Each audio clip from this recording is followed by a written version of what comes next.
안녕하세요. 일행공입니다.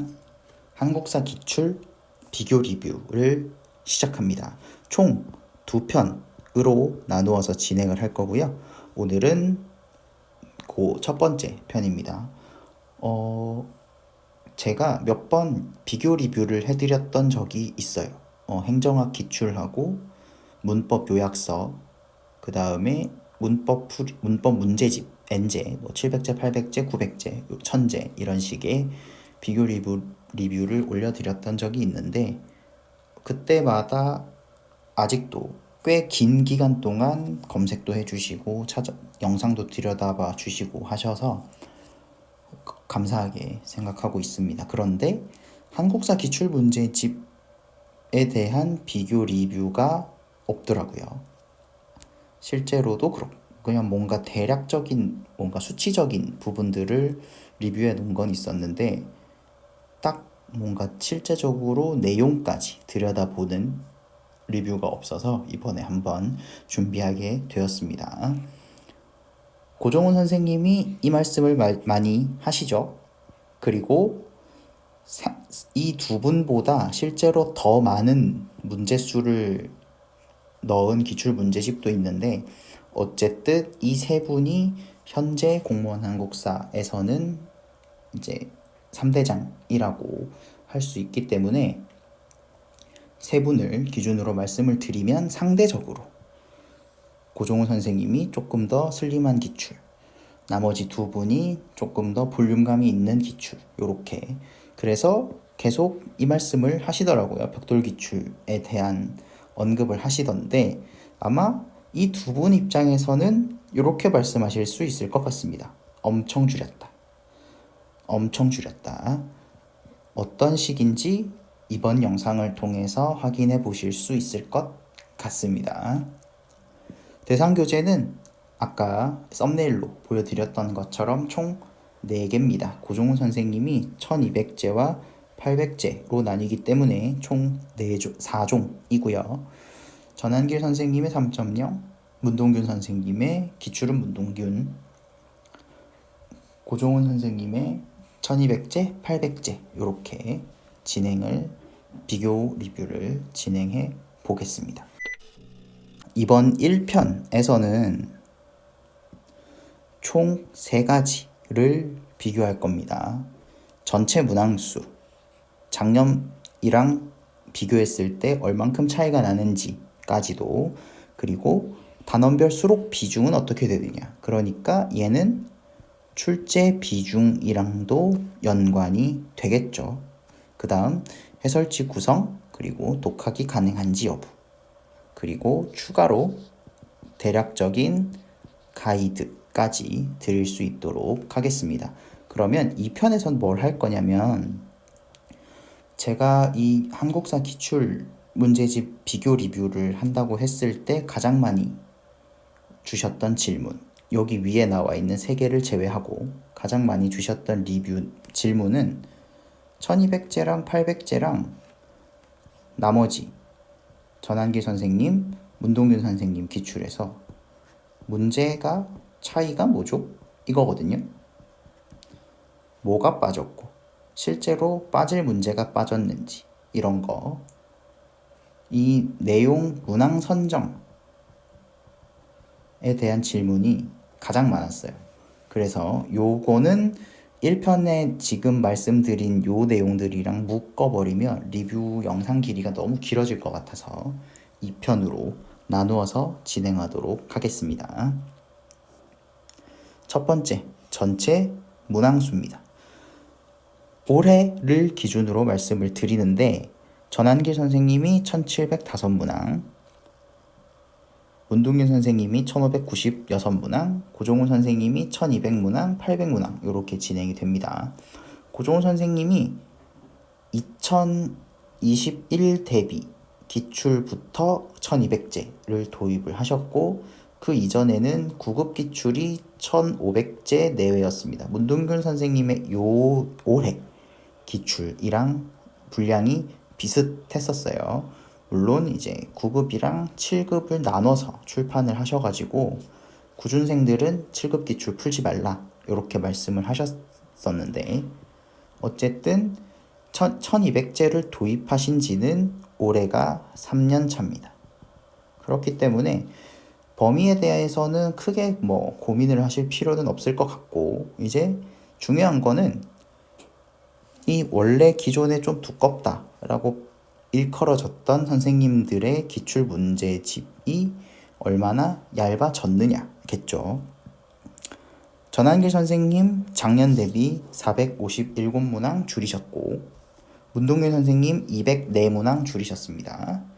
많이 줄었다고 볼 수 있을 것 같아요. 거의 뭐 20%씩 줄이셨으니까, 20% 가까이 줄이셨으니까 많이 줄이셨다고 생각을 하고, 이 정도면은 사람이 생각하는 거에 따라서 다 풀만한데? 라고 생각하실 수 있을 것 같습니다.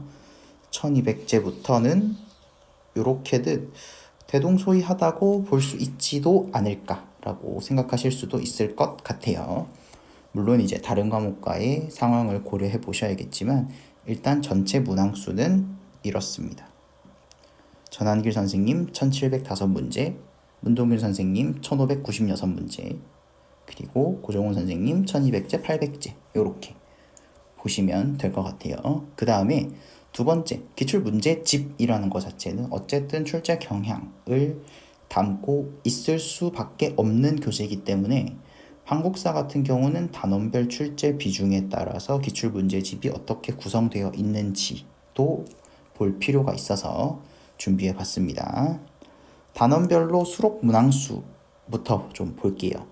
지금 이제 파란색이 전한길 선생님 거, 주황색이 문동균 선생님 거, 흰색이 고종훈 선생님의 1200제인데 비슷비슷한 차이를 보이고 있지만 유독 차이가 많은 데가 여기, 그리고 여기죠. 이제 요거 같은 경우는 아무래도 중복의 문제가 좀 있을 것 같고, 그 다음에 이 중복이라는 게 문제가 출제된 포인트 말고 뭐 선지라던가 개별 선지까지 감안했을 때의 중복을 얘기하는 겁니다.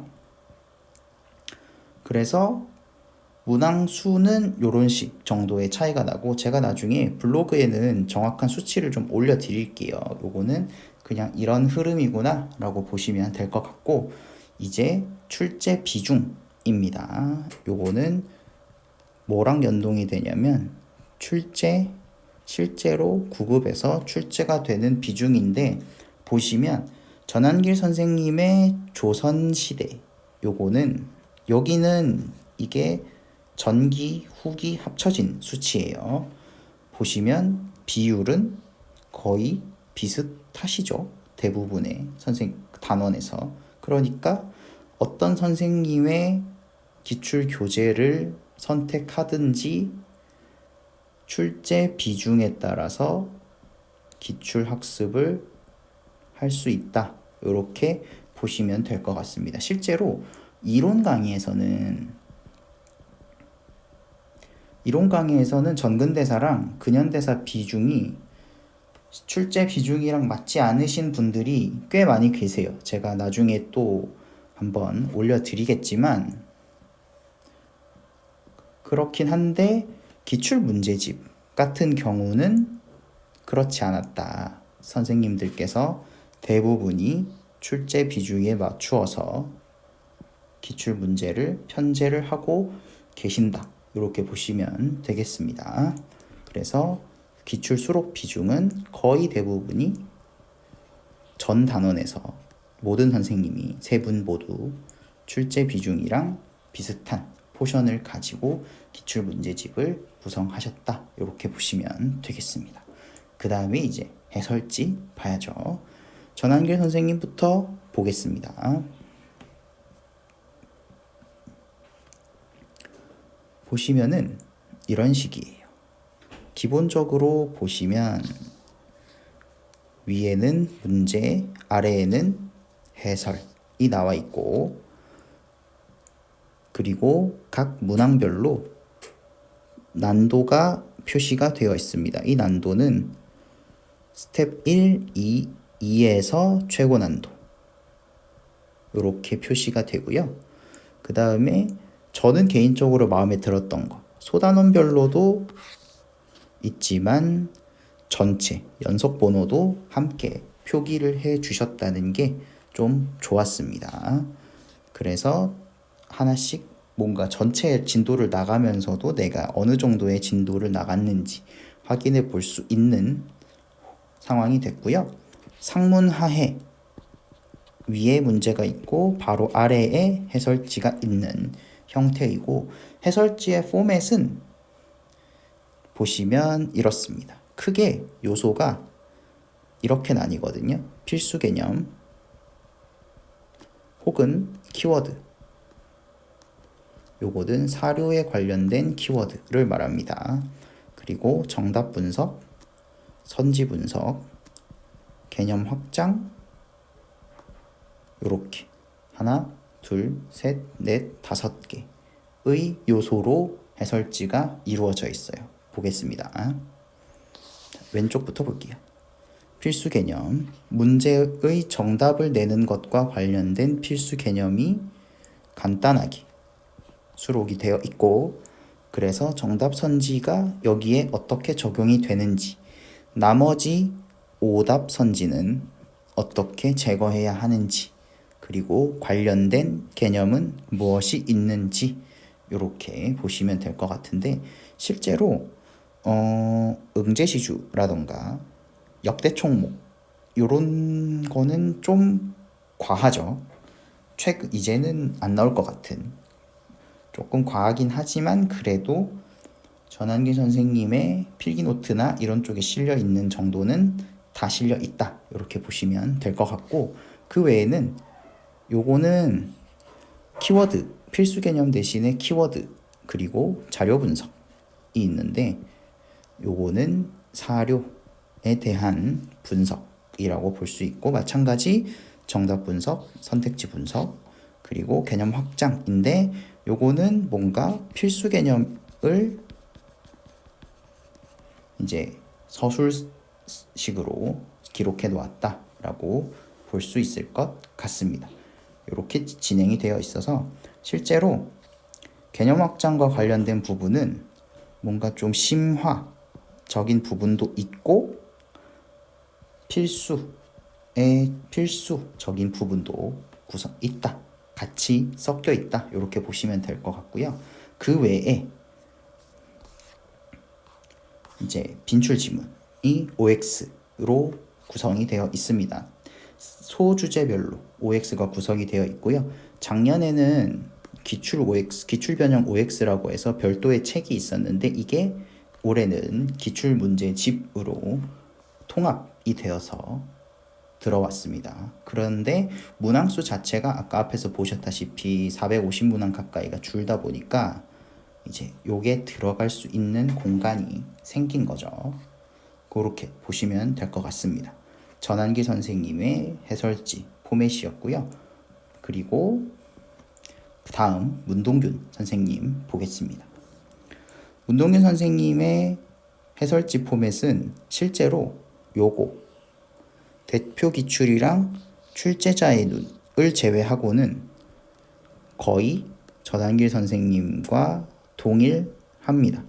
이게 전한길 선생님의 이적이랑 맞물려서 이게 기출이 누가 먼저 이 포맷을 한 거냐, 이런 얘기들이 좀 있었는데, 그래서 제가 예전 교재들까지 싹 찾아봤거든요. 그러면 크게 나뉘는 게 난이도, 표시, 그리고 OX, 그 다음에 이렇게 두 개로 나뉘더라고요. 난이도 표시 자체는 문동윤 선생님이 먼저 하셨습니다. 그리고 OX도 문동윤 선생님이 먼저 하셨어요. 그런데 난도 순으로 구분하는 거, 요거는 전한길 선생님이 먼저 하셨더라고요. 그래서 뭐 그 2021 대비 그 문동윤 선생님 기출이 그 엄청난 정오표로 난리가 났었는데, 그게 이적하고 전한길 선생님 이적하면서 이게 바로 내고 약간 이런 식으로 진행이 돼서 그렇지 않았나 라고 추측은 해봅니다. 그래서 문동균 선생님의 기출 포맷은 전한길 선생님이랑 거의 비슷한데 조금 더 뭐라고 해야 되지? 요소가 그게 요소가 어떤 요소인지를 좀 더 확실하게 표기해 주시는 거기에 조금 더 차이가 있었던 것 같습니다. 그러니까 차이점은 각 요소가 조금 더 세분화되어 있다. 이렇게 보시면 될 것 같아요. 그래서 첫 번째, 일단 요 내용 주제부터 전한길 선생님이나 고종원 선생님에 비해서는 조금 더 세분화되어 있습니다. 그리고 대표 기출 두 문제가 있고요. 그 다음에 난도가 표기되어 있고 뭔가 논란의 여지가 있었던 문제 혹은 최근에 가장 계속 출제가 되고 있고 출제가 유력시 되고 있는 문제에 대해서는 이렇게 출제자의 눈이라고 해서 코멘트가 붙어 있어요. 이게 지금 보시는 것처럼 뭔가 논란과 관련된 부분이기도 하고 그게 아니면 뭔가 대표 기출로서의 이 문제가 어떤 역할을 하고 이 단원에서는 어떤 걸 공부해야 하는지에 대한 코멘트가 달려 있기도 합니다.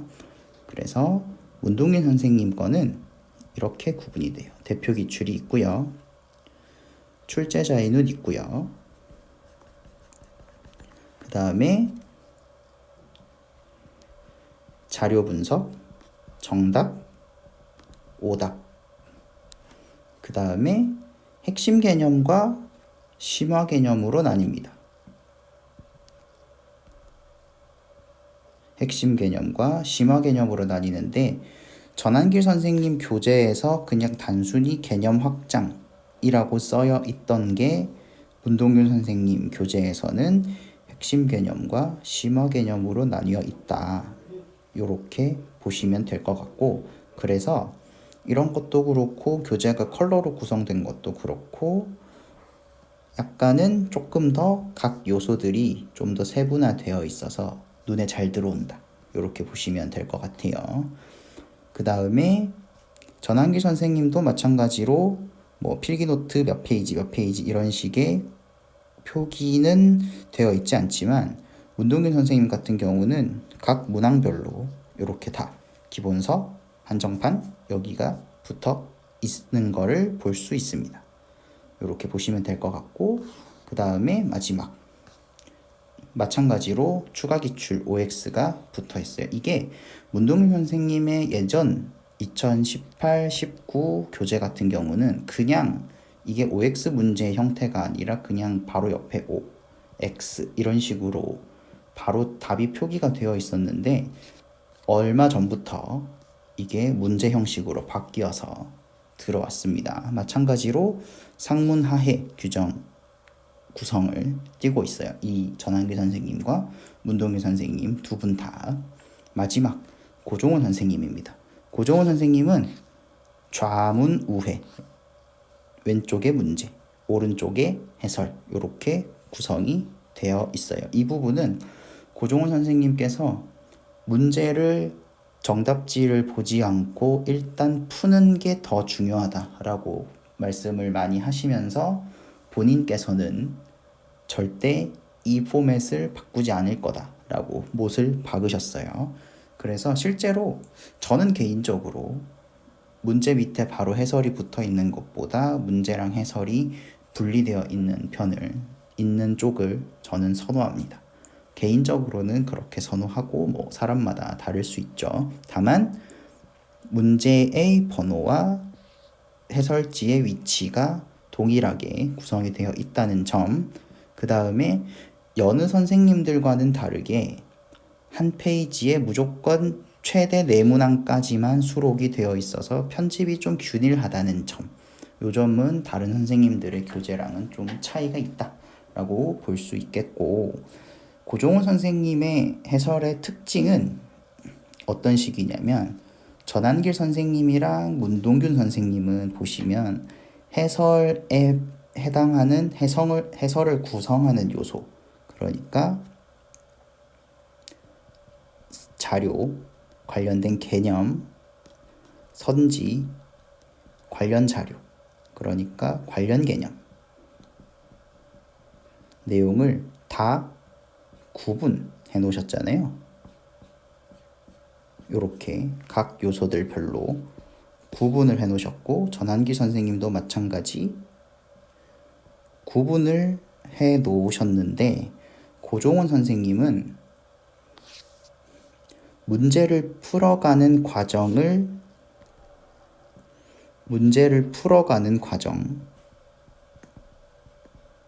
풀이 과정을 서술해놨다. 이렇게 보시면 될 것 같습니다.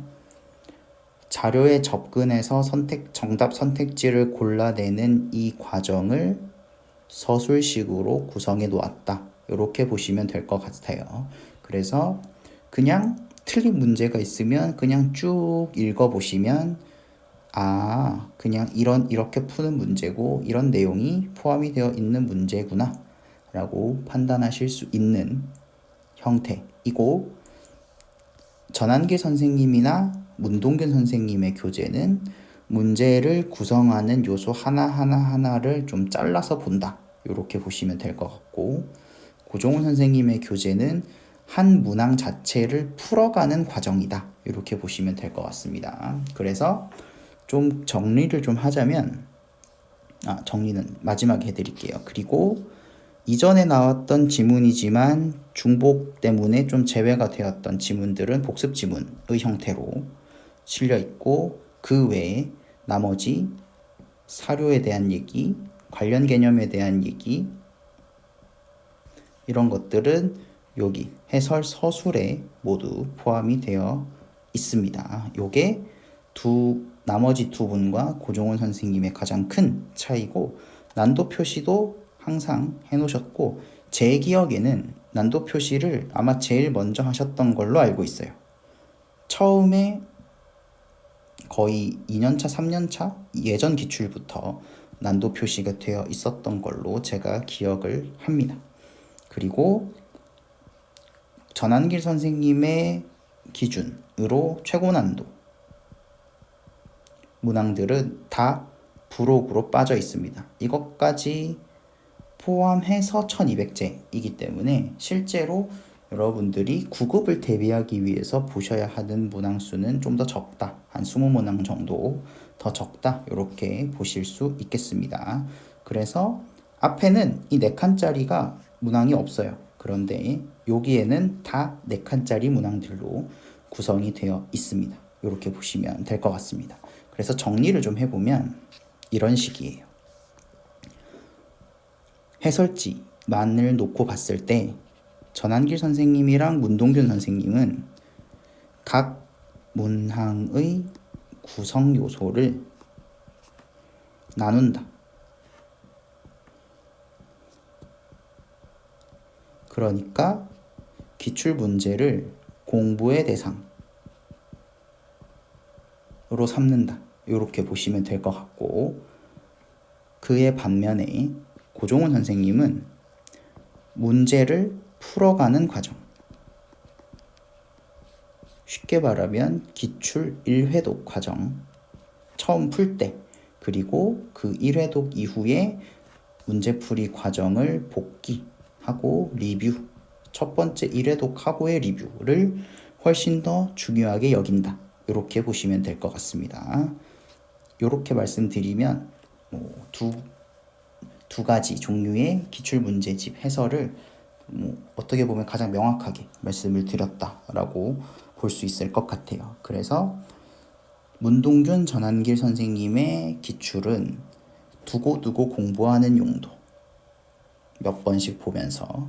그런데 고종원 선생님 커리큘럼 자체가 기출만 몇 번씩, 막 10번씩, 12번씩 이렇게 보기보다는 기출을 처음 풀 때 내가 배운 개념을 적용해서 풀고 그 과정을 한번 리뷰해 보고 틀린 문항 정도만 다시 챙겨 본 다음 개념을 반복하는 다양한 연습들을 하는 게 좋다라는 게 고종훈 선생님의 커리큘럼이고, 전환길 선생님이나 문동일 선생님은 본인들이 주어지는 것, 것을 최대한 많이 반복, 필로라든지 판서노트라든지 기출 문제집이라든지 뭐 문동규 선생님 같은 경우는 핵지총이라든지 그러니까 동형 새로운 연습보다는 갖고 있는 걸 더 많이 반복하자.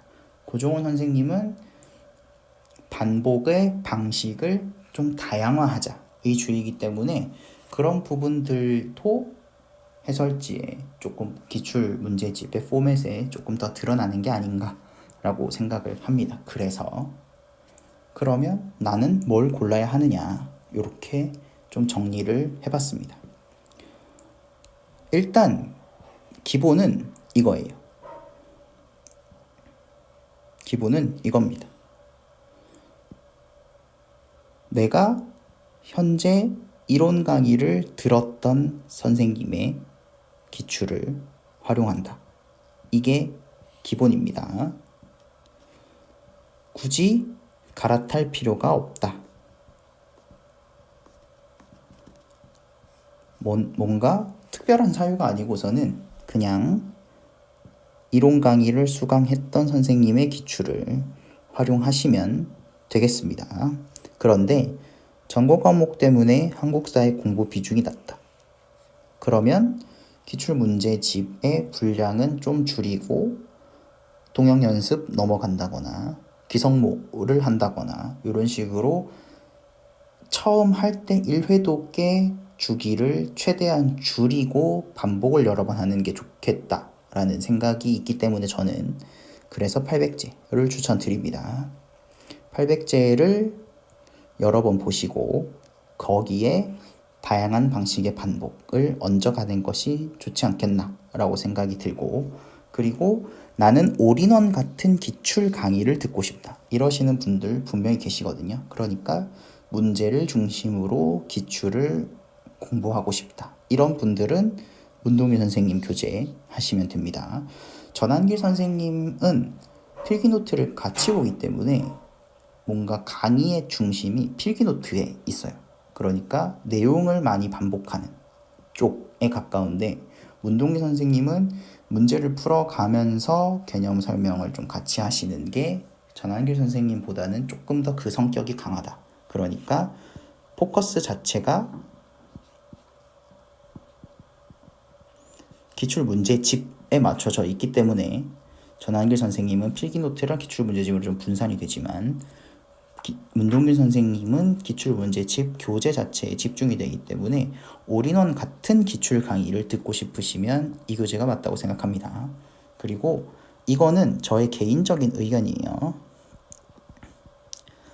강사와 상관없이 무난한 거 하나를 고르면 1200제가 맞다고 생각합니다. 왜냐면 문동균 선생님이나 전한길 선생님의 교재 모두 뭐라고 해야 되나 해설이나 코멘트에 일부 범위가 좀 불분명한 부분들이 있거든요. 아까 봤던 뭐 응제시주 같은 거. 그 다음에 문동규 선생님의 경우에는 논란, 문제, 문항의 시비와 관련된 부분들이라던가 이런 부분들이 강의 없이 그냥 독학으로 이론 강의를 듣고 나서 단순 적용 으로 공부하기에는 설명이 많은 게 저는 오히려 초점을 흐트린다고 생각하기 때문에 저의 개인적인 생각으로는 무난한 거 하나만 고른다. 그럼 저는 1200제일 것 같습니다. 그런데 좀 가끔 이제 댓글을 받다 보면 정말 특수하신 경우들이 있어요. 나는 딱 하나만 하겠다. 한국사 동영도 못하고 이론 강의 듣고 심지어 이론 강의도 못 듣고 들을 시간도 없으며 아무것도 못하고 한국사 딱 한 것만 할 수 있다 라고 하면 전 3.0이라고 봅니다. 일단 문항수가 많기 때문에 반복이 다른 선생님들 교재에 비해서 반복 횟수가 훨씬 많아서 이론 강의를 듣지 않는 부분을 좀 최대한 상쇄해 줄 수 있고 어쨌든 설명 자체가 가장 풍부한 건 맞아요. 전하기 선생님의 3.0 교재가 그렇기 때문에 아무것도 없이 나는 한 권만 봐야 된다 라고 하면 저는 3.0을 말씀드릴 것 같습니다. 오늘은 그래서 전체적인 포맷 관련된 말씀을 좀 많이 드렸어요. 그래서 다음 주에 올라올 이제 2편 같은 경우는 실제로 이제 문항의 선별과 관련된 얘기들을 좀 더 디테일하게 살펴볼까 합니다. 오늘도 시청해 주셔서 감사하고요. 다음 주 영상 추석에도 올라올 테니까 걱정하지 마시고 봐주시면 될 것 같습니다. 네. 지금까지 이랜공이었습니다. 감사합니다. 합격하세요.